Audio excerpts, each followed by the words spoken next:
Good afternoon, I'm Catherine Logan, broadcasting to you today from the GBTA conference in Berlin, and I am joined by Kate Watson of Areka Consulting. Kate, thank you for joining us today. Thank you.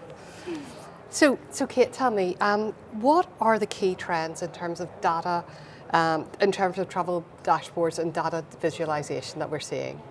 The key trends, it's really quite amazing to see the way that most business solutions have improved over the last 10-15 years, and not just in the travel area. As far as dashboard are concerned, there's really three key functionalities that we're seeing come to the forefront at the moment. The first is drill downs, so being able to go down to the business unit or the traveller level detail. The need for that detail is for internal benchmarking, particularly when it comes to compliance with the travel policy. The what-if scenarios, these days organisations really need to be able to measure the impact of cost and CO2 around specific changes in their travel policy, and whether changing cabin rules or moving to direct flights and what impact that will have. Most advanced tools are starting to do that these days. And then I think the last point is the return to simplicity. Because of the level of drill down that a lot of these tools are now offering, they're incredibly complex to navigate and to manipulate for some of the people that are trying to use the tools.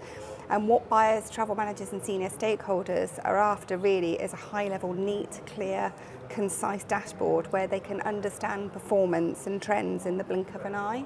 Yeah.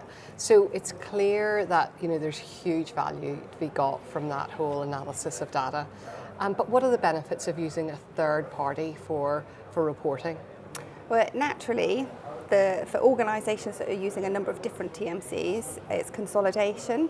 But for those that are already extremely consolidated, using a third party can also allow additional data sources such as expense data or card data, or allow airline contracts, hotel contracts to be measured in terms of their usage.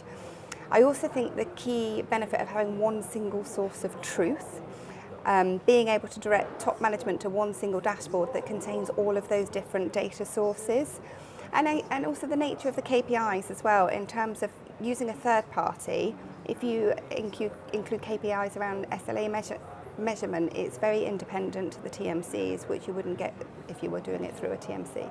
Sure. And how is sustainability coming into play, and what sort of KPIs are travel buyers looking for? So sustainability is key in all of the travel dashboards that we produce today, and I think many companies produce. The measurement of rail usage is becoming more and more important. Travel managers we're seeing use the evolution of rail usage versus air on those routes that are below 3 hours. We're seeing a significant increase in that. It's no surprise really that CO2 is such a large indicator. At some point in the future, we're expecting to see some of those indicators to be around waste management, noise, water stress, food wastage, but we're not there yet in terms of those measurement points, but I think that's where the corporates are looking for things to go. Until now, buyers were much more focused on CO2 emissions overall, because that's how measurements were. We're seeing a desire to move towards comparing suppliers on CO2 emissions on similar routes, or looking at it on spend or volume evolution. And this can only happen if detailed CO2 measurement is possible, which needs to be beyond DEFRA and GHG factors that we use today. Okay. Well, it sounds like it's an absolutely fascinating topic. And so with that, thank you, Kate, for joining us in the broadcast studio today. I'm Catherine Logan, broadcasting from the GBTA conference Berlin. Thank you for tuning in.